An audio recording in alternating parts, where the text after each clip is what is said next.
11월 첫 주일이네요. 오늘도 우리 하나님의 집, 우리 교회에서 하나님의 생명의 말씀을 나누고 또 이렇게 예배를 드릴 수 있게 돼서 너무 감사를 드립니다. 시간은 정해져 있고 오늘도 나눌 말씀은 참 많은데 여러분들께서 마음의 허리띠를 탁 돌려매시고 설교를 따라오시기를 바랍니다. 출애굽기 3장 10절의 말씀에 보면 이런 말씀이 있습니다. 이제 내가 너를 바로에게 보내어 너에게 내 백성 이스라엘 자손을 애굽에서 인도하여 내게 하리라. 하나님께서 400년 동안 잠잠하시다가 드디어 시내산에서 모세를 만나시고 하신 말씀이 이렇습니다. 떨기 불꽃나무 속에서 만나셨잖아요. 자, 우리가 이 말씀을 보면서 무엇을 생각할 수 있는가? 성경 읽을 때 우리가 여기에서 무엇을 생각할 수 있는가? 하나님에 대해서 생각해 보십시다. 하나님은 어떠신 분인가요? 지금 여기에서 하나님께서 내가 어떻게 하겠다 그 얘기 하시는 겁니다. 그래서 우리는 이것을 하나님의 뜻이라고 말할 수 있겠습니다. 그죠? 하나님의 결이라고 말할 수 있습니다. 하나님의 뜻은 대단히 소중합니다. 왜냐하면은 그 뜻은 변함이 없고 또 반드시 이루어지기 때문에 그렇습니다. 그래서 하나님의 뜻을 분명히 이해하는 사람은 믿음에서 흔들리지 아니하고 눈앞에만 보지 않고 멀리를 바라보면서 흔들리지 않는 신앙생활을 하게 되고 모세가 그 발에서 신을 벗었잖아요. 여호와의 말씀에 신을 벗는 것처럼 그런 신앙생활을 할 수가 있습니다. 그런데 우리가 이 하나님의 뜻을 보면은 그 말씀에 보면 참 중요한 말씀이 있습니다. 이제라는 말씀이 있어요. 이제 내가 그렇게 말했죠. 이제 내가 이제라면은 그러면은 이제하고 연관된 무언가가 있을 거란 말이에요. 뭔가가 그것이 창세기 15장에 있는 아브라함에게 하신 말씀입니다. 아브라함에게 뭐라고 말씀하셨는가? 창세기 15장 자막에 뜹니까?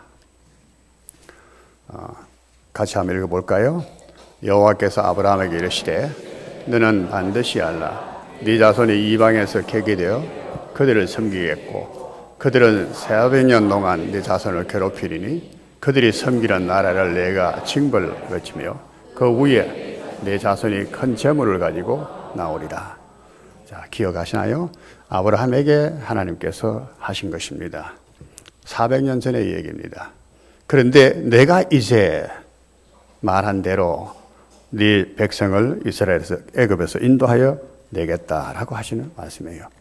이 보면 하나님의 뜻은 지금 모세에게 하신 거기에서만 아니고 옛적부터 쭉 이어져 오고 있다는 것을 우리가 알 수가 있습니다.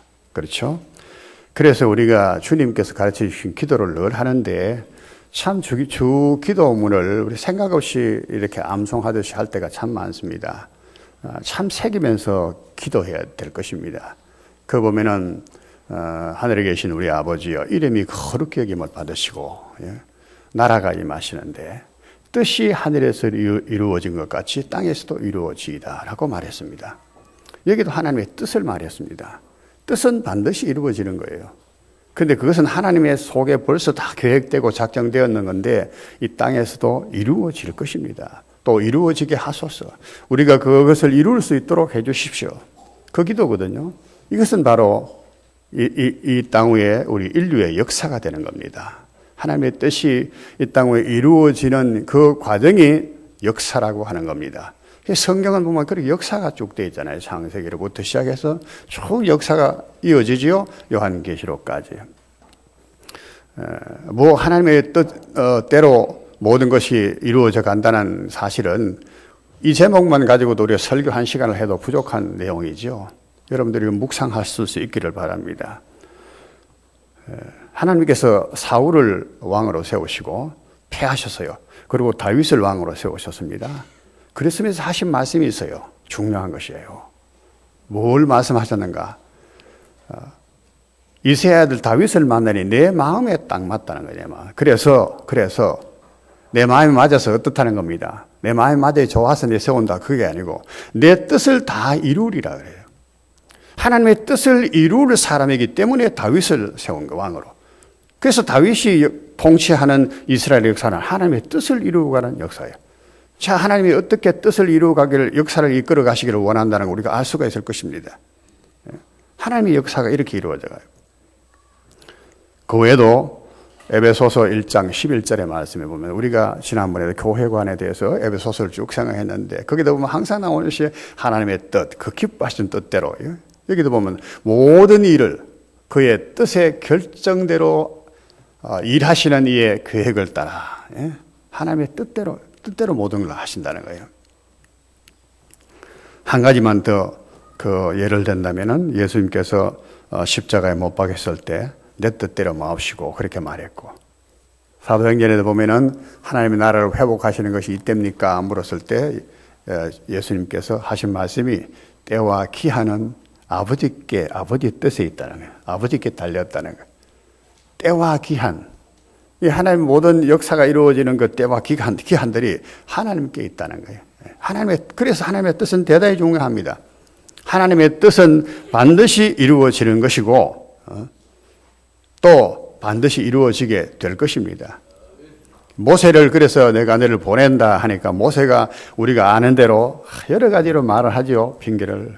나는 막 입이 둔합니다. 내가 어떻게 가겠습니까? 보낼 만한 자를 보내소서. 그러니까 하나님께 그럼 됐다. 다른 사람 보내마. 그렇게 하시지 않잖아요. 하나님께서 진노하셨습니다. 노하셔서 가라 그래요. 내가 너와 함께 있으리라. 가라. 모세는 할 수 없다고요. 사실 할 수 없는 사람이에요. 그런데 하나님께서는 하나님이 하시는 것이기 때문에 가라는 것이죠. 우리가 이런 신앙을 가져야 됩니다. 우리 스스로는 아무것도 할 수 없는 존재예요. 누구도 그렇습니다. 위대하다고 하는 사람이라 할지라도 따지고 보면 보잘것없는 거예요. 다 자기 약점이 있습니다. 나는 또 이랬으면 좀 좋겠다. 그런 생각들을 다 어느 사람이 다 가지고 있다는 거예요. 위대한 사람일지라도 그렇게 약한 사람들이에요. 그러나 하나님께서 내가 하신다는 거, 내가 함께 있겠다. 하나님 모세와 함께 계셨습니다. 그 부분도 우리가 생각하면 또 얼마나 은혜되는 얘기들이 많은지 모릅니다. 그래서 모세가 하나님의 지팡이를 들고 애굽으로 가지 않았습니까? 하나님은 절대 주권자입니다. 또 하나님은 절대 선하신 분입니다. 율법사가 예수님께 나와서 선한 선생님이여 이렇게 이제 무언가를 물으려고 하니까 예수님께서 네가 와 나를 선하다고 하느냐? 선하신 분은 하나님 한 분밖에 없다. 하나님은 참 선하시는 분입니다. 그가 모든 뜻대로 이루어 간다고 우리는 거기 얽매인 로봇처럼 끌려가는 존재 이렇게 생각하면 되지 않습니다. 하나님의 뜻은 선하신 겁니다. 천지를 지으시는 때부터도 보면 모든 것이 보시기에 좋았더라 하시고 심히 좋았더라고. 항상 하나님 하시는 게 좋은 거예요. 좋은 거예요. 로마서 우리가 11장 12장 2절의 말씀도 잘 알잖아요. 너희는 이 세대를 본받지 말고 마음을 새롭게 함으로 변화를 받아서 하나님의 선하시고 기뻐하시고 온전하신 뜻이 무엇인지 분별하라. 하나님의 뜻은 선하시고 기뻐하시고 온전하신 뜻이라는 거예요. 이게 분별이 안 되면, 이 선하신 것이 분별이 안 되면 우리 신앙생활 바르게 할 수가 없는 겁니다. 하나님은 절대 주권자로서 절대 선하신 그 뜻을 가지시고 일을 이루어 가시기 때문에 우리는 하나님의 뜻에 전적으로 의지해야 된다는 겁니다. 그렇게 말하지 않았습니까? 내가 어떻게 죽으면 좋을까? 우리 다 죽을 텐데 어떻게 죽기를 소원하나? 아무리 머리를 짜내도 생각이 답이 없습니다. 하나님이 죽여주시는 대로 죽는다. 그렇습니까? 왜 아멘이 없습니까? 원하신 대로 죽기를 원하시나요? 하나님 죽여주시는 대로 죽습니다. 그런데 출애굽기를 쭉 지금 이어져 가는 얘기입니다. 출애굽기가 지금 이어져 가는 얘기인데 하나님의 그 뜻을 가지고 지금 그 모세를 보내시는데 그 뜻이 무엇인가 하는 그 뜻의 내용이 무엇인가 하는 것입니다. 출애굽기 3장 8절에 그 말씀이 잘 나타나 있습니다. 여러 군데 있지만은 두드러지게 잘 나타나는 말씀이 3장 8절입니다. 함께 읽어보시겠습니다. 내가 내려가서 그들을 애굽의 손에서 건져내고 그들을 그 땅에서 인도하여 아름답고 광대한 땅, 젖과 꿀이 흐르는 땅, 곧 가나안 땅, 헷 족속, 아모리 족속, 브리스 족속, 유위 족속의 땅으로 데려가려 하노라. 자, 이게 하나님 뜻이 딱 말씀하시죠. 너를 보낸다. 그런데 보내서 어떻게 하시겠다고요? 건져내시고, 그 부분에 좀 관심 가지라고. 건져내신다. 애굽에서 건져내시고, 거기서 인도하여 내셔서 어디로 가요? 하나님이 약속하신 땅이죠. 이게 젖과 꿀이 흐르는 아름다운 땅으로 데려가겠다. 이 하나님 뜻입니다. 이 뜻은 분명히 이루어졌지요. 나중에 역사가 그대로 이루어졌습니다. 그 다음에 12절에 또 말씀이 이어지는데 12절에 이렇게 말씀하셨습니다. 또 읽어봅니다. 네가 그 백성을 애굽에서 인도해낸 후에 너희가 이 산에서 하나님을 섬기리니 이것이 내가 너를 보낸 증거니라. 여기서 하나님 하신 것은 뭡니까? 하나님을 섬긴다는, 이 산에서 하나님을 섬길 것이라는 거예요. 자, 하나님의 뜻을 우리가 세 가지로 딱 볼 수가 있습니다. 그죠? 건져내시고, 그 다음에 가나안 땅으로 데려가시고, 섬기도록 하겠다. 섬기도록. 자, 하나님의 뜻이 굉장히 중요하다는 거 우리가 먼저 생각했습니다. 그 뜻이 무엇이다는 것도 생각했습니다. 그러면은 하나님을 섬기는데 섬기는 것을 어떻게 섬길 것이냐 하는 것입니다. 섬김의 도리입니다. 우리 하나님을 섬기든 우리가 부모님을 섬기든 어떤 손님이 오셔도 손님을 대접하든 그 손님이 좋아하는 또 부모님이 좋아하시는 하나님이 좋아하시는 대로 섬겨야 되지 내 마음대로 섬길 수는 없는 거 아니겠어요? 그죠? 그건 뭐 욕보이는 겁니다. 섬기는 게 아니고. 손님이 뭘 오시면 뭘 음식을 좋아한다. 그거 대접하기를 원하는 거예요. 하나님 역시도 마찬가지입니다. 하나님을 섬기는데 어떻게 하나님을 섬길 것인가? 하나님을 모르고 섬기면 이것은 미신이 되고 또 뭐가 될까? 우상숭배가 되는 겁니다. 미신이 별거 아닙니다. 하나님을 섬기라고 하는 방식대로 안 섬기면 미신이 되는 거예요. 우상숭배가 별거 아닙니다. 하나님을 섬기는 방식에서 벗어나면은 우상숭배가 되는 겁니다. 나는 교회에 와서 예수 믿는데 그렇다고 바른 신앙생활 한다고 자신할 수는 없는 겁니다. 하나님을 섬기는 방법에서 그 섬기는 방법을 인간이 알지 못하니까 하나님께서 이렇게 섬겨달라고 말씀하시는 겁니다. 이렇게 섬겨달라고. 거기에서 벗어나면은 그럼 벌써 미신이 되는 거예요. 근데 우리 미신적인 신앙생활 하는 사람이 참 많단 말이에요. 의외로. 이게 고쳐지지 않으면 안 돼요. 그래가지고 괜히 자기가 하나님을 오해해가지고 자기 신앙은 좋은데 하나님이 자기를 안 받아주신다고 이런 식으로 오해하고 얼마나 많은지 모릅니다. 자, 여기 섬기는 것을 섬겨서 이제 이 산에서 내가 하나님을 섬긴다고 그랬는데 이제 그러니까 모세가 이제 애굽에 갑니다. 가서 이제 바로에게 말합니다. 여호와 하나님께서 내 백성을 보내라고 하신다. 그들이 나를 섬길 것이라고 하셨다. 자, 그래서 출애굽기 5장 1절부터 8장, 9장, 10장, 11절 계속해서 바로에게 모세가 계속 하는 말이 뭐냐 하면은 여호와의 말씀에 내 백성을 보내라. 그들이 나를 섬길 것이니라. 이 말을 계속해서 전해요. 바로가 안 듣죠. 계속해서. 그러면 재앙이 내리고 그래서 마지막에는 항복합니다. 항복하고 가라. 너 하나님을 섬기라. 허락이 납니다. 모세가 하는 얘기는 내 백성을 보내라. 그들이 나를 섬길 것이니라. 근데 바로가 못 섬기도록 붙들어. 이 사탄이죠. 사탄에.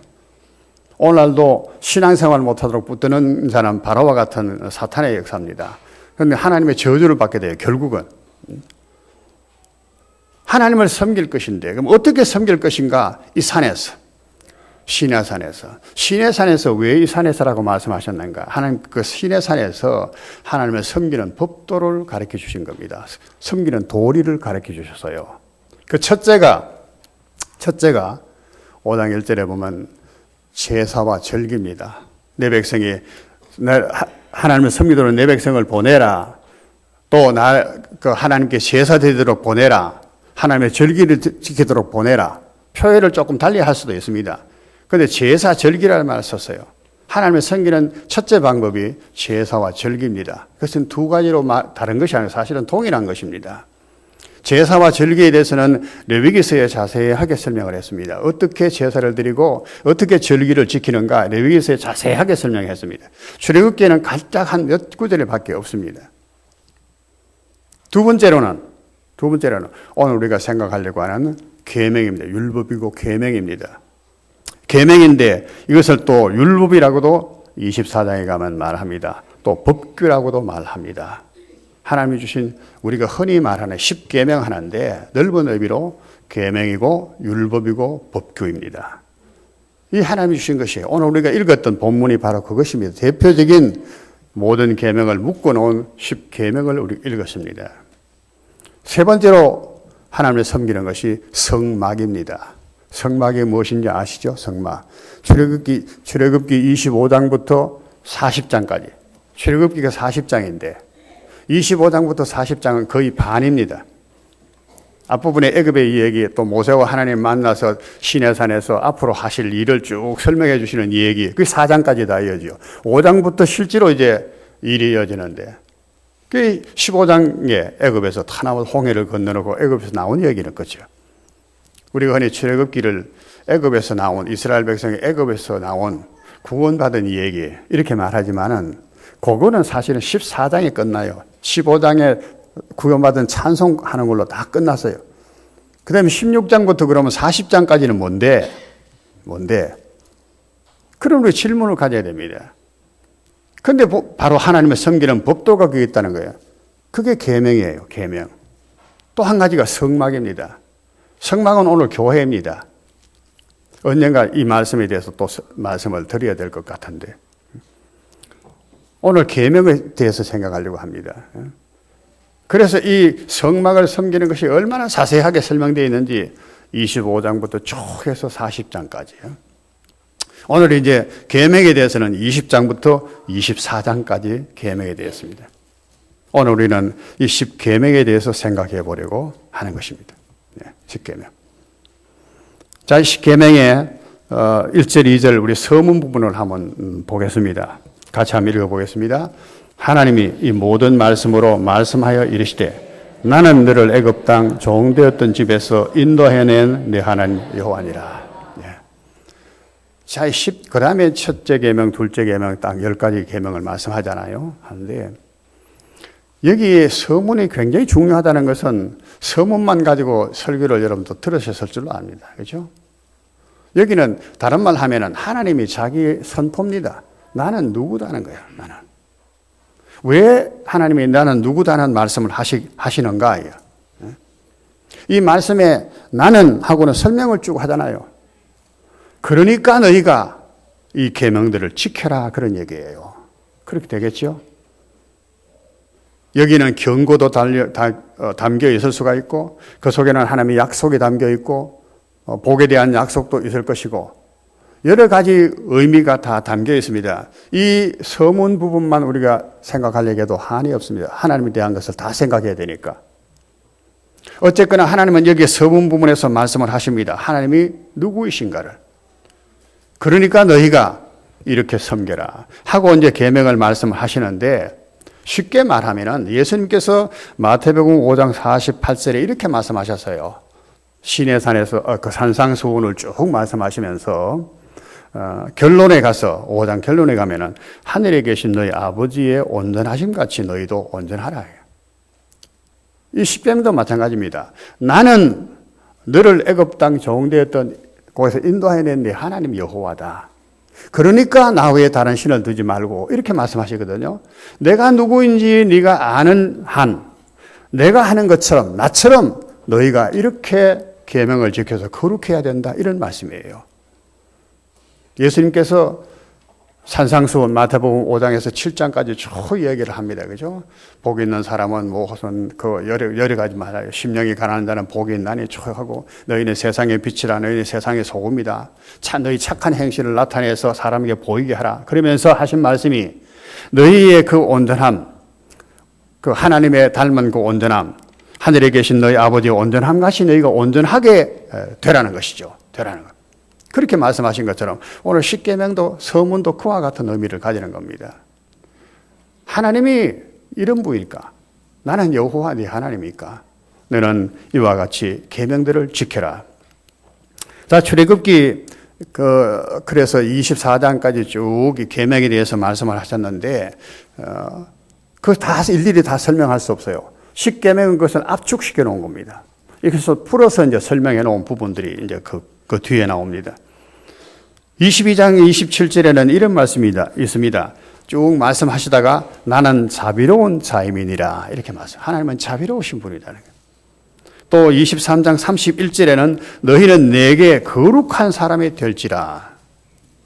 나는 자비롭고 나는 너를 애굽 땅 종되었던 곳에서 인도하는 하나님이니까 너는 거룩할지니라. 예수님 말씀하신 분과 같은 의미죠. 하늘에 계신 너희 아버지가 온전하신 것처럼 너희도 그렇게 온전해야 된다. 그렇게 가르치신 것처럼.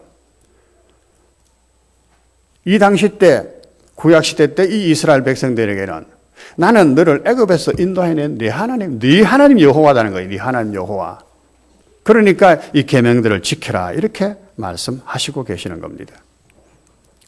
율법을 하나님께서 주시는, 계명을 주시는 이유가 무엇인가? 우리는 로마서나 여러 성경에서 많이 이런 뜻 저런 뜻으로 다 그 뜻이 많이 담겨져 있으니까 설명을 하고 있습니다. 있지만은 우리가 한 가지를 생각한다면은 우리는 죄인입니다. 우리는 죄인입니다. 뭐가 의인지 뭐가 선인지를 모릅니다. 그래서 우리는 죄는 우리가 소경이라고 그렇게 말합니다. 소경과 같다 그래요. 깨닫지를 못해요. 뭐가 의고 뭐가 선인지 어디로 가야 되는 것이 어디로 뭐가 나쁜 것인지 그걸 아는 사람이 있습니까? 유대인들이 예수님께 우리는 본다 그렇게 말하니까 너희가 본다고 하니 죄가 거저 있느니라 그래요. 본다고 하는 거 실제는 보지 못하는데 너희가 본다 하니까 너희 죄가 있는 거 아니냐. 우리가 못 봅니다. 우리가 소경입니다. 그러면 차라리 맞다. 그리고 이제 눈뜨기를 원할 거고 눈 띄워줄 건데 우리는 본다고 유대인들이. 우리는 율법을 압니다. 어떻게 우리가 하나님을 섬겨야 되는 것도 압니다. 안다는 거예요. 그러니까 너희가 죄가 거저 있느니라. 죄는 항상 눈이 어두워져 버려요. 창세기도 그랬잖아요. 선악과를 먹으니까 그때 그 당시 그들이 눈이 밝아서 그건 역설적으로 말한 겁니다. 눈이 밝은 게 아니고 어두워진 거예요. 어두워진 거. 그래서 하나님을 기뻐하고 즐거워해야 되는 아담이 하나님을 두려워하여 나무 뒤에 숨지 않아서요.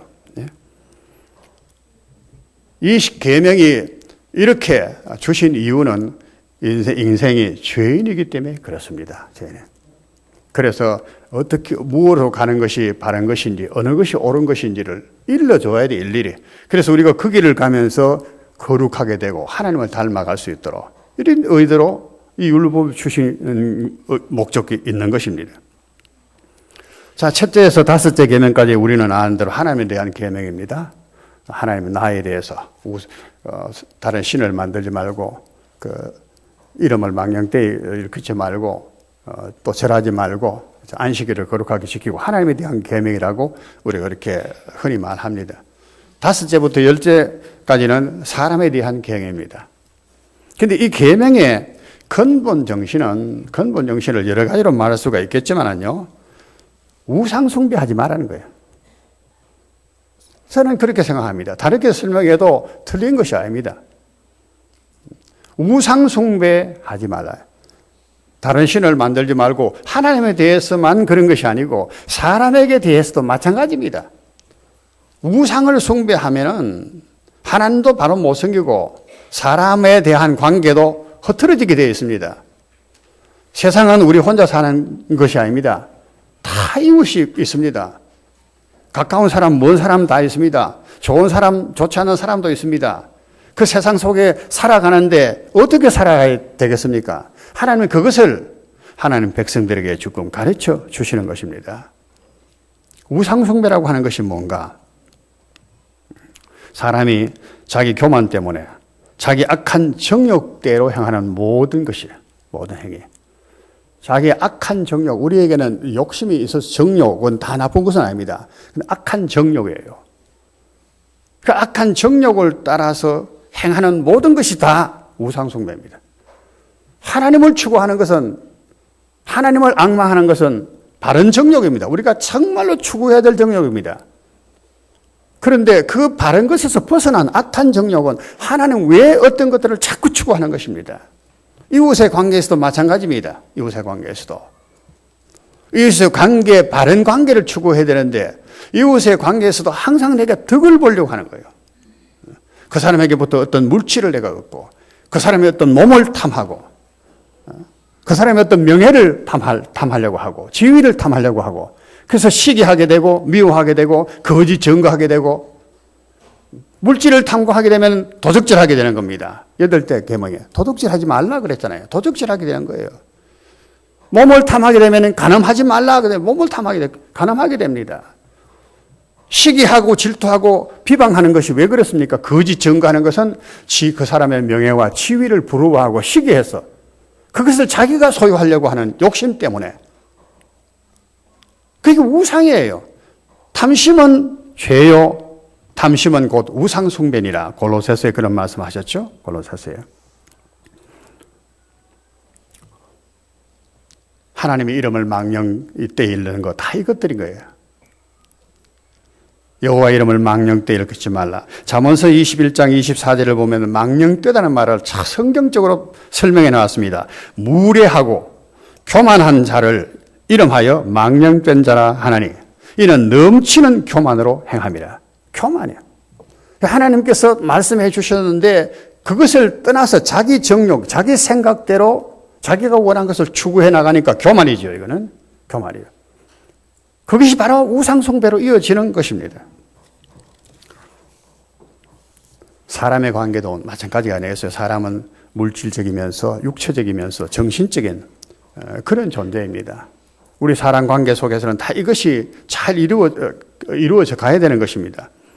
근데 사람이 여기에서 벗어나서 말이죠. 자기 중심적으로, 자기 정욕적으로만. 다른 사람이 자기보다 지위가 높아집니다. 그 지위를 어쨌든 자기가 차지하려고. 그래서 거짓 증거하잖아요. 그걸 헐뜯고 끄집어내놓고. 도적질 왜 합니까?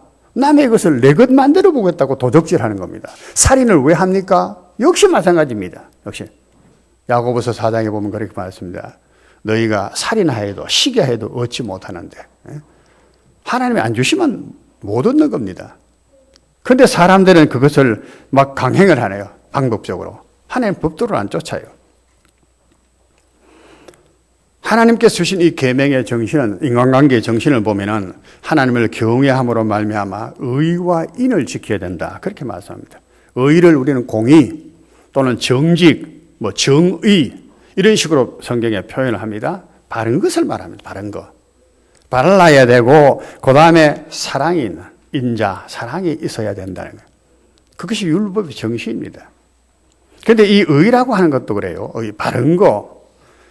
참 바르다는 것도 그렇거든요. 늘 그렇게 말씀드렸잖아요. 부모님이 자식한테 바르게 살아라. 다 그렇게 말하지. 거꾸로 살아라 그렇게 말씀하는 부모는 없어. 그러나 바른 것이 뭡니까? 물으면 정작 바른 대답을 못하는 거예요. 문제는. 이 바르다고 하는 공의, 정직, 정의는 하나님께서 옳다라고 하는 것이어야지만이 바른 겁니다. 하나님께서 말씀하신 것이 바른 거예요. 아닙니다 하면 그건 벌써 거짓입니다. 그게 교만이에요, 인간이. 아닙니다 할 때가 많단 말이죠. 부모님이 막 말씀하면은 잔소리처럼 여기잖아요. 자기가 옳다고. 그건 벌써 대가리가 컸다 그 얘기예요. 교만이라, 교만. 그래서 이 바른 것이 없는 사랑, 의와 사랑인데 말이죠. 이게 딱 맞아 바란스가 융합이 돼야 돼요. 녹아나야 돼요. 사랑만 말하고 바른 것이 어그러지면 이건 사랑이 아니에요. 뭐 흔히 로맨스 좋아하네. 불륜을 가지고 로맨스. 그런 말에 속으면 안 되는 거예요. 그죠? 발라야 돼요. 한 남자와 한 여자가 사랑하는 그 사랑이 하나님 허락해 주시 바라는 사랑이에요. 이게 벗어나면은 그건 사랑이 아닌 거예요. 예? 의도 마찬가지입니다. 옳다. 사람들이 뭐 다수가 옳다 한다고 옳은 건가요? 그래서 민주주의라고 해서 다 옳은 건 아니란 말이에요. 저 북한에도 인민주의라고 한다. 자기들 나라인데 인민주의라고 그래요. 그게 옳은 게 아니에요. 하나님께서 말씀하신 이 바로 계명과 율법과 규례 이것들이 다 바로 바른 것이 이것이 바로 의예요. 우리가 이 의에서 벗어나면은 벌써 죄를 범하고 있다는 사실을 알아야 됩니다. 예. 자, 그 예를 우리가 22장 1절 3절에서 한번 말씀을 잠깐 예를 들어 한번 보겠습니다. 한번 같이 읽어볼까요? 사람이 소나 양을 도둑질하여 잡거나 팔면 그는 소 한 마리에 소 5마리로 갚고 양 한 마리에 양 4마리로 갚을지니라. 3절 후에 3절에 보면은 그 말씀이 있습니다.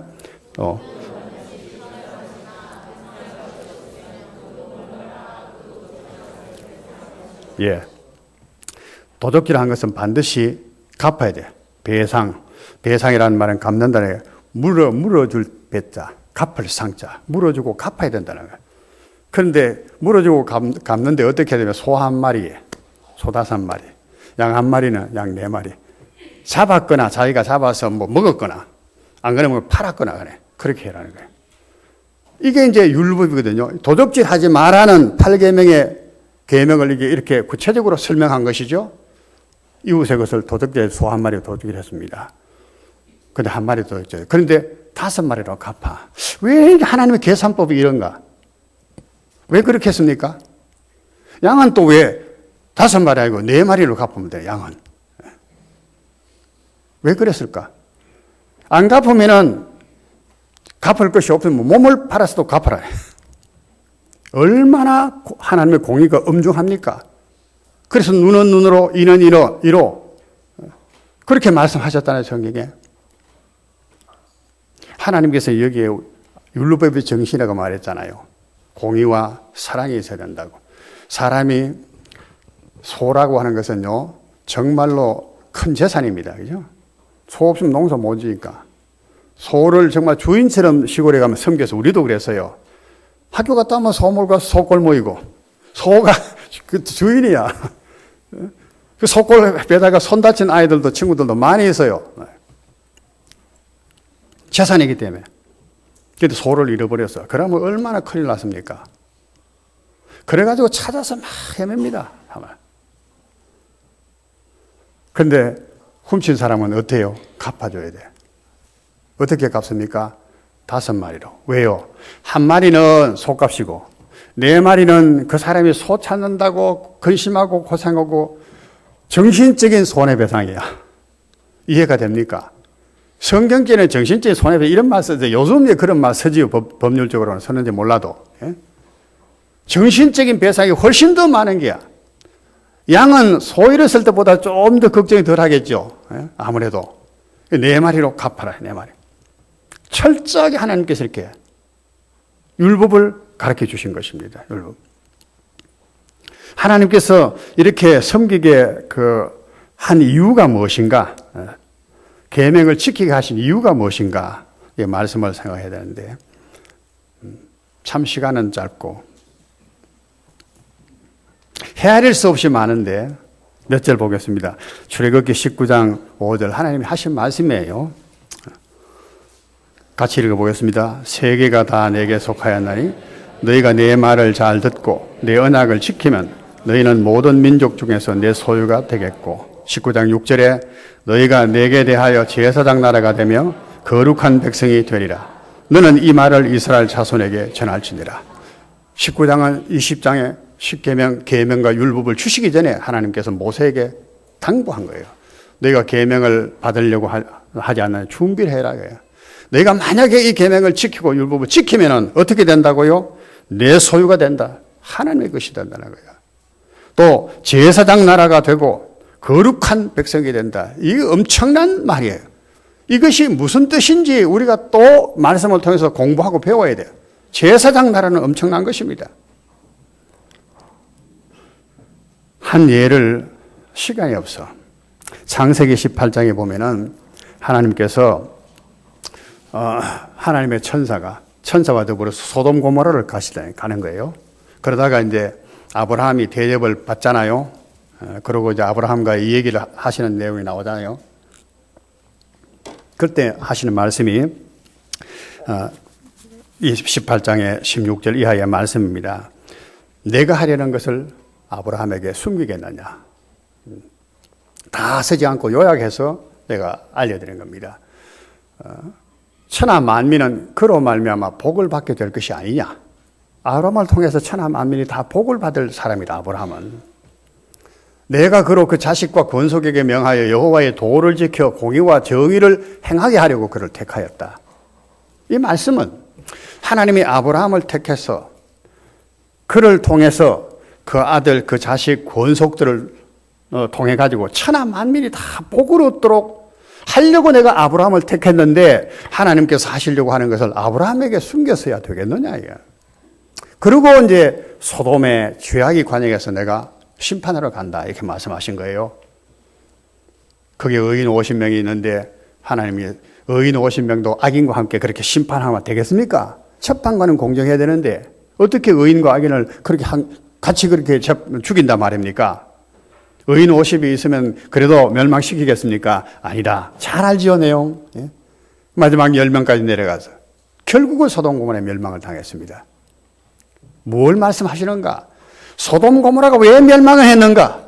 엄청난 놀라운 사건입니다. 롯이 그것 때문에 놀래 자빠졌어요. 자기 아내는 소금기둥 되어버리고. 그래서 사람 사는 이 성내에 살지 못하고 산중에 살았어. 그 두 딸이 있었는데 이 두 딸이 남자 볼 일이 없는 거야, 전혀. 그래가지고 아버지를 술 먹여가지고 아버지와 동침해서 자식을 낳잖아요. 저주의 자식들을 낳지요. 모압과 암몬이라고 하는. 얼마나 혼이 났으면은 사람 사는 성읍에 거하지 않고 산중에 살았겠느냐 이 말이에요. 소돔 고모라가 그렇게 망한 겁니다. 유황불이 떨어져서. 하나님은 아브라함에게 그걸 보여주신 겁니다. 봤나? 공의를 행하고 하나님의 저 도를 따르지 않을 때 이렇게 된다는 거예요. 죄악의 결말은 이거다. 네가 이것을 네 권속 네 자손들에게 말해서 천하 만민에게 하나님의 도를 말해서 그들이 멸망받지 않도록 해라는 거야. 그래서 내가 아브라함을 그러려고 택했다는 그 말씀이에요. 이게 제사장입니다. 제사장은 백성들의 죄를 속해 줄 수 있는 그런 자리에 있는 사람이에요. 그래서 왕과 같은 제사장이라고 하는 겁니다. 왕은 나라를 백성을 다스리잖아요. 제사장은 백성의 영혼까지를 다스리는 권세가 있는 것이 제사장이에요. 이것이 하나님의 뜻이기도 한 거예요. 그런데 그 출애굽기를 보면은 하나님께서 내 백성을 불러라. 4장 22절 3절에 보면 이스라엘은 내 아들 내 장자라 그랬어요. 내 장자. 내 장. 그들이 나를 섬길 것이니라. 우리가 왜 하나님의 율법을 계명을 지켜야 되는가? 이거는 자꾸 무슨 저주받고 벌받고 복을 받고 이렇게 따질 것이 아니고 그것은 아직도 저급한 신앙이에요.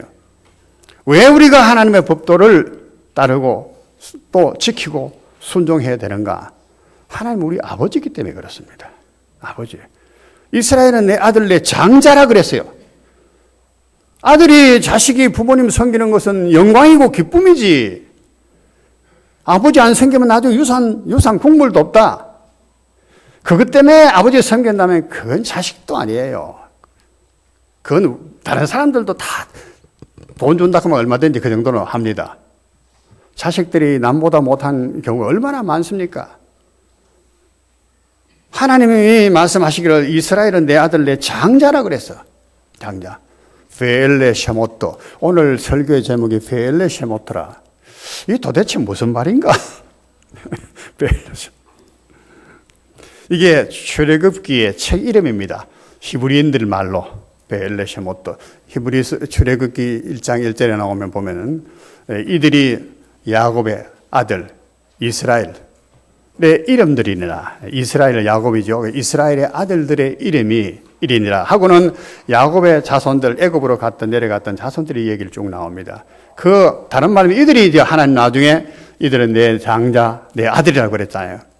하나님의 장자와 하나님의 아들들의 이름이 베엘레쉐모트예요. 오늘 우리들이 바로 그 베엘레쉐모트입니다. 하나님의 장자와 하나님의 아들들입니다. 마땅히 아버지를 알아야 되고 마땅히 아버지를 섬기는 것을 즐거움으로 여기게 되어 있는 겁니다. 그렇지 않다면 우리는 아직도 하나님의 자녀가 아닌가, 자식이 아닌가 이 생각을 해봐야 됩니다. 우리 마음에 하나님 사랑하는 마음이 있죠. 너네 삶어도 아버지가 어딘 뭔지는 잘 몰라도 좋다는 무조건 좋다. 그 정도의 마음은 다 있잖아요. 커가면서 좀 논리적으로 따져서 아버지가 이래서 좋다, 어머니가 이래서 좋다는 논리가 정립이 되겠지만은 어릴 때는 그거 없어. 가장 아버지 좋은 거야. 하나님이 그저 좋은 거야. 그 당연한 게 자식의 것입니다. 우리 인생은 정말로 소경 같습니다. 우리가 살아가는 세상은 또 광야입니다. 광야입니다. 그래서 어디로 갈지를 몰라요. 어디로 갈지를. 하나님께서는 그래서 여기에 하나님 법을 다 가르쳐 주셔서 그러고는 이리 가라 그렇게 말씀하시는 것입니다. 종교에서 어떤 종교에서 많은 종교에서 이것이 길이다. 그래서 도라고 그러잖아요. 종교를 어떤 도, 유도, 불도. 예. 가르치는 이리 가라 살아가야 된다. 이게. 부모도 가르치고 스승도 가르치고 그래서 그보다 좀 더 가면은 공자, 맹자, 위인들, 성인들 하면 그들이 말해주는 걸 따라서 우리 산다면 우리는 어떻게 삽니까, 여러분? 여러분들 뭘 따라 삽니까? 따라 사는 게 있습니까? 나는 어릴 때 할아버지가 늘 가르쳐요. 앉아서 가르쳐 주십니다. 나는 알고 보니 그게 명심보감이었고 있는 내용들이라. 그리고 성인들의 이 얘기들을 들려주시면서 사람이 어떻게 살아야 되는 것을 어린 우리 내게도 말씀해 주셨어요. 그래서 선생님의 가르침을 받고 그렇게 살았습니다. 그럼 그게 다인가요? 그게 정말 옳은 건가요? 우리가 자식을 끔찍히 사랑해서 자식이 바로 되기를 원하고 복되게 살기를 원해서 가르치지 않겠습니까? 그런데 뭘 가르쳐야 될지를 모르면 이건 참 정말로 불행하게 그지없는 겁니다.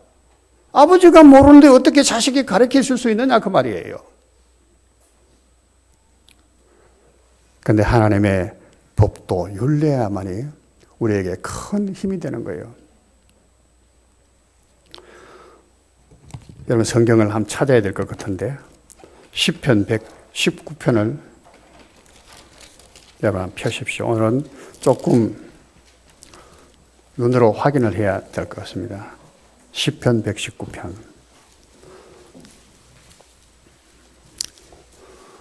이 시편 119편은 성경에서 가장 긴 장입니다. 한 장으로서. 몇 절이 있는가? 한번 보십시오.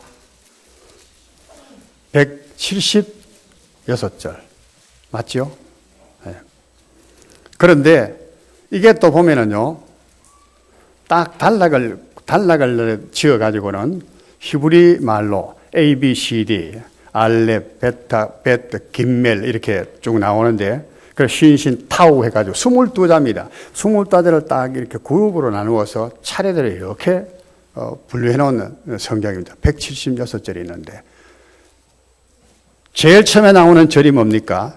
행위가 온전하여 여호와의 율법을 따라 행하는 자들은 복이 있으며 여호와의 정거를 지키고 진심으로 여호와를 구하는 자는 복이 있도다. 자, 여기 나오는 말씀이 뭡니까? 하나님의 율법을 말씀합니다. 율법. 176절 중에서 하나님의 말씀 율법에 대한 말씀이 없는 절이 하나도 없습니다. 만약에 여러분 살펴보시고 있거든 저한테 말씀하십시오. 내가 상급을 내리겠습니다. 보상을 내리겠습니다. 보상을. 여기 매 절마다 나오는 말씀이 주의 율법, 주의 정거, 주의 도, 주의 법도, 주의 율례, 주의 말씀, 주의 계명, 주의 규례, 주의 교훈, 주의 훈계, 주의 판단, 주의 심판, 주의. 우리가 인생에 가는 길도 있지만은 주님의 보시는 길이 있는 거예요. 주님이 가시는 길.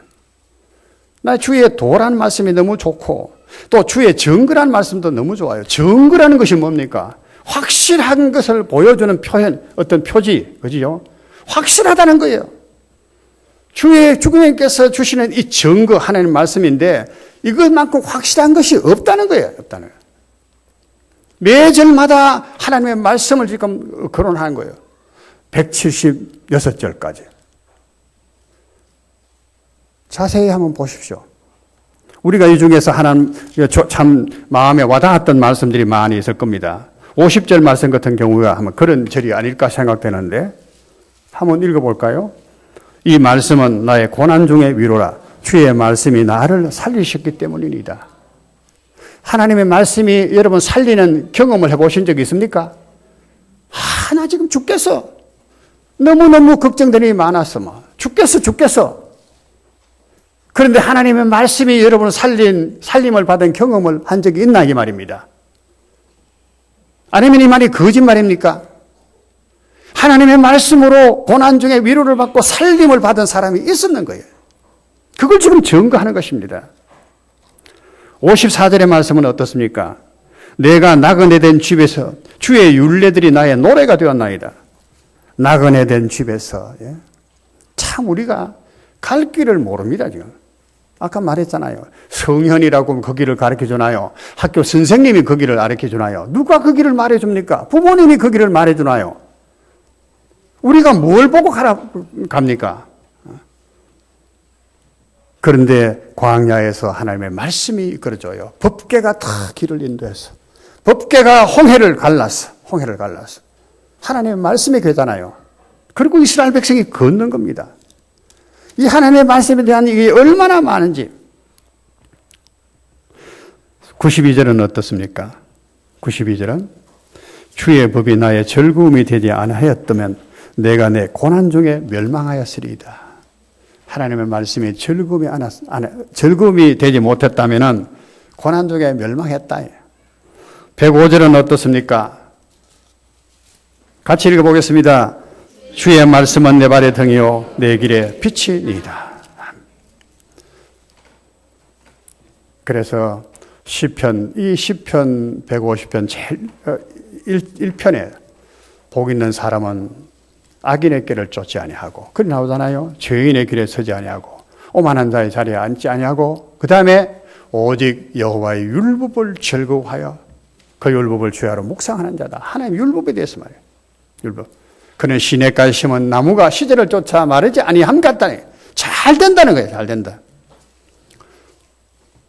오늘부터 우리 목사님이 새벽기도에 잠언서를 하시는 것 같던데 잠언에 보면 잠언에 지혜로운 말씀이잖아요. 나오는 말이 내 아들아 계속해서 나오는 내 아들아 내 아비의 말을 들어 내 어미의 말을 들으라는 거야. 아비의 말을 듣고 어미의 말을 들어라. 내 아들아 오늘 하나님은 바로 주님입니다.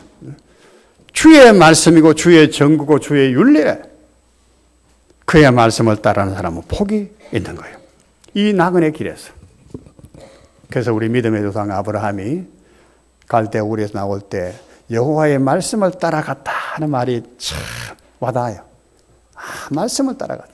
어디로 가야 될지도 모르는데 하나님의 말씀이 가라고 하는 대로 갔다네. 그냥 갔다네. 사랑하는 성도 여러분, 오늘 우리 시대를 보십시오. 보십시오. 하나님의 법도를 따라야 되는데 그렇지 못하다. 박대인 대통령이 구속돼가 지금 있잖아요.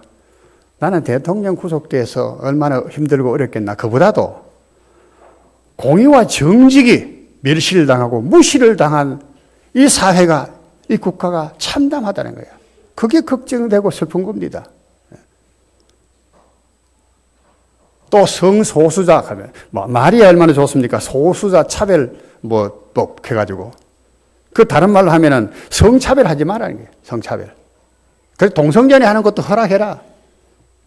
그런 얘기예요. 이게 있을 법이란 얘기입니까? 그것도 시장이 그렇게 말하고 그게 막 동조해서 막 좌우를 분별하지 못하는 짐승 같은 사람들 크게 막 동조를 하고 앞으로 교회에서 무슨 가늠하지 말라 이 설교하면 큰일 나는 겁니다. 그러면 교회 문 닫아야 될 거야. 그렇게 핍박이 올지 모릅니다. 오늘 사회가 그렇게 가고 있단 말이에요. 우리는 그 가운데 죄 중에 살고 있으면 죄의 심각성을 못 느끼고 있어. 도적질 하지 말라. 이건 그냥 보통이에요, 그거는. 살인 정도 하면, 아이, 끔찍하다. 이 정도 생각할까. 도적질 하는 거, 거짓말 하는 이런 거는 죄도 안 적여. 그만큼 우리가 무디져 있어요. 아까 말씀하셨잖아요. 도적질 하면 어떻게 해요? 갚아주라는 게야. 4배, 5배로. 못 갚겠거든. 네 몸을 팔아서도 갚아라. 하나님의 법이 그것입니다. 이것은 한편으로 우리를 보호해 주시는 하나님 법이요. 하나님이 우리 것을 이렇게 지켜주시는 겁니다. 우리 거 누가 손에 비면은 하나님이 그 사람에게 그걸 갚으신다는 거예요. 그 우리를 보호해 주시는 법이잖아요. 보호해 주는. 우리가 이 세상에 이런 하나님의 율로를 법도를 따라갈 때 길을 잃지 않을 것이고, 출애굽 9장에 말씀한 것처럼 하나님의 소유가 되고 그의 거룩한 백성이 되고 제사장 나라가 되고 땅 위에 번성되는 복을 얻을 뿐만 아니고 세상으로부터 존귀함을 얻는 이런 것이 돼요. 교회는 진리의 터와 기둥이라고 말했습니다. 이 시대 속에서 이것을 말해줄 수 있는 파수꾼이 되어야 되는 거예요. 오늘 영안의 권속들이 널리 세상 전체 가서 우리 그 소리 못하겠지만 적어도 내 사는 삶의 주위에서 내 가정, 내가 생활하는 학교, 직장 거기에서만큼은 하나님의 계명을 따라서 주의 율례가 이끄는 대로 하나님의 법궤가 이끌어가는 대로 살아가는 우리가 되기를 주의 이름으로 축원드립니다. 네, 기도하겠습니다. 하나님 아버지, 우리는 하나님의 아들들입니다. 마땅히 하나님의 법도를 따르는 것을 기쁨으로 여기게 되겠고 또 그것이 우리에게 명예요 자랑과 복이 되는 것을 알아야겠습니다. 그러나 죄악 세상 가운데 살면서 우리가 죄의 심각성을 깨닫지 못하고 심상히 여기는 이 무딘 상황에 처하게 되었습니다. 긍휼을 다하여 주시고 캄캄한 밤에 별빛처럼 새롭게 빛을 낼 수 있는 저희들 되도록 주의 성령께서 붙들어 주시옵소서. 예수님 이름으로 감사드리며 기도하옵나이다. 아멘.